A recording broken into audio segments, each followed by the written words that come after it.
telah datang ke sini dengan sukarela tanpa paksaan. Perkenalkan, saya Nabila. Saya yang akan membantu sesi counseling pada siang hari ini. Selamat siang juga Bu, kenalin saya Syifa. Baik Syifa, sebelum kita melakukan sesi counseling, saya ingin memberitahu dulu bahwa apapun yang kita bicarakan pada sesi counseling ini itu bersifat rahasia ya, dan tidak ada benar salahnya. Jadi kamu bebas untuk mengungkapkan apa saja yang ingin kamu ungkapkan. Jadi kamu ungkapkan saja. Iya Bu. Apa keadaan kamu di minggu akhir-akhir ini? Jadi minggu belakangan ini tuh saya stres banget Bu, saya capek banget karena saya sering banget kepikiran.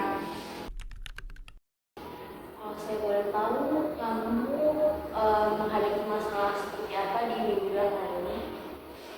Jadi akhir-akhir ini tuh saya kepikiran tentang teman saya, teman saya. Saya merasa tuh kayak ada perubahannya terjadi di teman saya. Perubahan apa yang kamu rasakan terhadap teman kamu? Dari yang saya rasain itu saya merasa ada perubahan dari sifatnya. Kita kan udah kenal dari lama, dari lama itu kita sering main bareng, ikut bareng, nongkrong bareng gitu. Tapi sekarang tuh kita udah jarang banget, kita udah kayak renggang banget loh hubungan pertemanan kita. Jadi saya merasa kita udah kayak berjarak banget, beda banget sama kita ini. Oke, setelah kamu menyadari situasi tersebut, kamu mencoba melakukan apa nih? Saya sih nggak ngapa-ngapain Bu. Tidak mencoba berkomunikasi atau menanyakan hal tersebut kepada teman kamu? Oh, nggak ada Bu, saya nggak ada coba buat komunikasi atau ngomong langsung ke teman saya, nggak ada sama sekali. Oke, jadi nggak ada ya. Apa yang membuat kamu itu takut untuk menanyakan hal tersebut terhadap teman kamu? Nah, saya takutnya kalau misalnya saya nanya, ternyata emang benar saya ada melakukan kesalahan atau saya ada buat salah ke teman saya itu Bu. Makanya saya nggak berani buat ngomong ya. Setelah kamu tidak berkomunikasi, apa yang terjadi? Jadinya saya jaga jarak juga Bu, karena saya bisa jaga jarak dari saya, jadi saya ikut jaga jarak juga. Jadi jaga jarak berarti jaga jarak atas dasar kamu tidak mempedulikan hal tersebut atau gimana? Bukan karena saya nggak peduli Bu, tapi saya tuh takutnya kalau misalnya saya masih berusaha untuk dekat sama dia, main sama dia kayak dulu, tapi saya takutnya dia nggak mau dia risih. Makanya saya menjaga jarak juga, tapi bukan berarti karena saya nggak peduli Bu, saya masih punya kepedulian kok sama dia. Oke, jadi kamu menyadari tersebut. Nah, jadi saya ingin bertanya dulu, ada mungkin nggak jika teman kamu itu juga memikirkan hal yang sama seperti yang apa kamu pikirkan pada saat itu? Nah, kalau itu kayaknya bisa jadi sih Bu, soalnya kan saya menjauh dari dia, saya jaga jarak dari dia karena saya merasa teman saya ini berusaha menjauh dari saya, dan bisa jadi kemungkinan juga kalau misalnya apa yang saya pikir itu juga dipikir oleh dia, jadi bisa jadi iya Bu. Oke, sebenarnya kamu udah menyadari nih hal tersebut. Nah, sekarang apa yang kamu rasakan setelah menyadari hal tersebut? Kalau memang misalnya teman saya itu juga menyadari ataupun berpikiran seperti yang saya pikirin, kalau saya menyadari hal tersebut saya bakal sedih banget sih Bu, karena kan ini bikin hubungan pertemanan kita jadi renggang ya Bu. Jadi kalau emang benar-benar terjadi saya bakal sedih banget, karena kesalahpahaman itu bikin hubungan pertemanan itu udah nggak baik-baik lagi. Saya sedih sih tentunya Bu. Oke, baik. Jadi di sini saya menyediakan kursi kosong. Di sini kita akan melakukan teknik kursi kosong. Jadi di kursi kosong ini kamu bayangkan bahwa yang ada di kursi kosong ini adalah teman kamu. Nah, jadi kamu boleh sampaikan apapun di sini di depan kursi kosong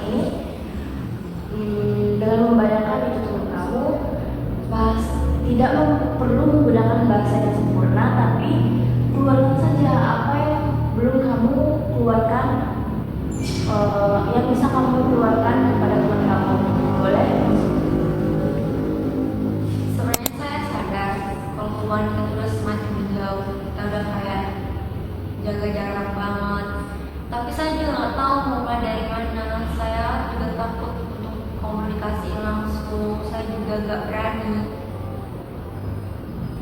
Dan saya juga takut kalau misalnya saya bertanya sama kamu, saya takut ternyata saya yang salah. Makanya saya lebih baik untuk diam aja. Oke, boleh dilanjutkan. Dan saya nggak berani buat ngomong itu bukan karena saya nggak peduli sama kamu. Saya sebenarnya peduli banget kok, peduli banget. Tapi saya tuh takutnya kamu risih sama saya. Makanya saya lebih milih untuk diem aja, jaga jarak, nggak mau coba untuk komunikasi ke kamu. Makanya saya nggak mau sama sekali buat coba komunikasi lagi sama kamu. Saya lebih milih untuk diem aja dan ikut jaga jarak juga. Oke, apakah ada kata-kata lagi yang ingin kamu sampaikan? Kayaknya udah cukup, Bu. Sudah cukup, oke. Setelah kamu menyampaikan kata-kata itu, apa perasaan kamu? Jujur saya merasa lebih lega, Bu, karena saya tuh merasa kayak saya ngomong langsung ke dia walaupun di sini nggak ada dianya, nggak ada orangnya. Tapi saya merasa kayak apa yang ada di perasaan saya, apa yang saya pengen saya ungkapkan tuh sudah terungkapkan gitu, walaupun bukan orangnya langsung. Tapi dengan begitu malah bikin saya lega, Bu, sedikit lega dari sebelumnya. Oke, sekarang saya ingin kamu untuk duduk di kursi sebelah sini. Di sini kamu perannya menjadi teman kamu. Boleh sekarang pindah di kursi.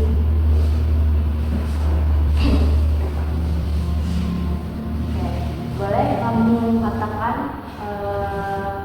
apa yang mau dikatakan? Saya pikir kamu memang mau menjauh dari saya, dan saya juga jadinya gak mau untuk coba komunikasi sama kamu, karena saya mikirnya kamu tuh emang lagi pengen diam dan gak mau dekat sama saya. Makanya saya juga ikut menjauh. Oke, ada yang mau dikatakan lagi? Udah cukup, Bu. Udah cukup. Oke, kamu boleh kembali seperti kursi semula.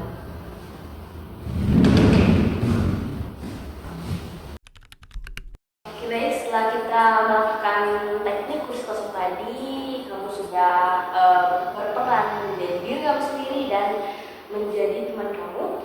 Hal apa yang dapat kamu sadari? Kalau dari sesi yang udah kita lakuin tadi, udah komunikasi tapi udah saya jadi berperan sebagai teman saya, begitu sebaliknya. Jadi saya tuh udah merasa, Bu, kalau ternyata dia itu bukanlah hal yang baik untuk menyelesaikan masalah, malah justru memperburuk keadaan, Bu. Apalagi hubungan saya sama teman saya ini kan awal tuh baik-baik banget. Jadi karena adanya miskomunikasi, saya nyambil diam, jadi diam itu ternyata bukanlah hal yang tepat, Bu. Apakah ada hal lain yang kamu sadari lagi? Iya, Bu, tentunya saya juga sadar banget kalau ternyata yang saya lakukan dan apa yang teman saya lakukan itu bukanlah cara yang tepat untuk menyelesaikan masalah. Dan saya juga jadi sadar kalau komunikasi itu penting banget untuk menyelesaikan masalah. Karena kalau kita sama-sama diem, masalahnya kapan selesainya gitu. Jadi saya sadar banget ternyata langkah yang saya ambil itu bukanlah langkah yang tepat. Oke. Jadi untuk saat ini apa yang kamu butuhkan? Sekarang saya jadi sadar kalau ternyata saya tuh butuh banget keberanian untuk bertanya ataupun berkomunikasi ke teman saya atau kepada siapapun itu kalau misalnya ada perubahan atau kesalahan yang terjadi. Jadi saya butuh keberanian banget untuk melakukan hal itu. Dan bertanya itu bukan berarti tetap memaksa untuk tetap berteman ya? Iya, Bu, betul sekali. Terus saya juga dari udah apa yang kita bahas hari ini tuh saya jadi mengambil pelajaran, Bu, kalau ternyata bertanya itu bukan berarti saya melakukan kesalahan gitu, Bu. Setidaknya untuk memastikan aja supaya nggak adanya bukan memperburuk keadaan lagi, tapi justru malah memperbaiki hubungan yang udah terjalin baik sebelumnya. Baik, di sini saya menyadari bahwa kamu itu diam bukan berarti kamu tidak peduli ya, tapi karena kamu takut misalnya bersuara itu tidak sesuai dengan harapan kamu. Nah, dan juga diam itu diam itulah yang menjadi ruang kosong kamu itu terisi dengan asumsi-asumsi yang tidak baik. Jadi untuk saran saya ya, saat kamu melakukan yang pertama itu kamu itu menulis apa asumsi kamu terhadap orang lain. Terus kedua itu menulis hal-hal kecil yang ingin kamu lakukan ke depannya. Setelah itu kamu ini tuh tujuannya ya bukan untuk membuat hubungan kamu itu kepada teman kamu itu menjadi baik atau gimana, lebih memperbaiki hubungan, tapi ini tujuannya itu supaya kamu itu menjadi sadar dan mendapat kesempatan untuk kamu lebih paham situasi itu seperti apa. Ya Bu, bakal saya lakuin.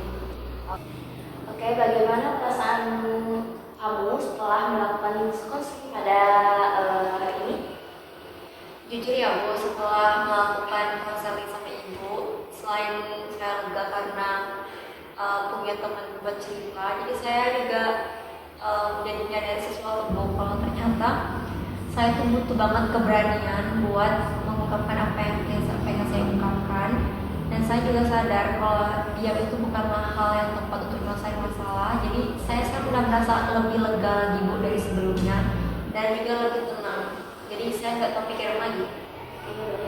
Terima kasih ya sudah berani terbuka, dan juga di sini semoga mengubah pola kamu dan kamu bisa terarah untuk kedepannya, dan untuk melakukan untuk memikirkan hal yang lebih jelas dan terarah.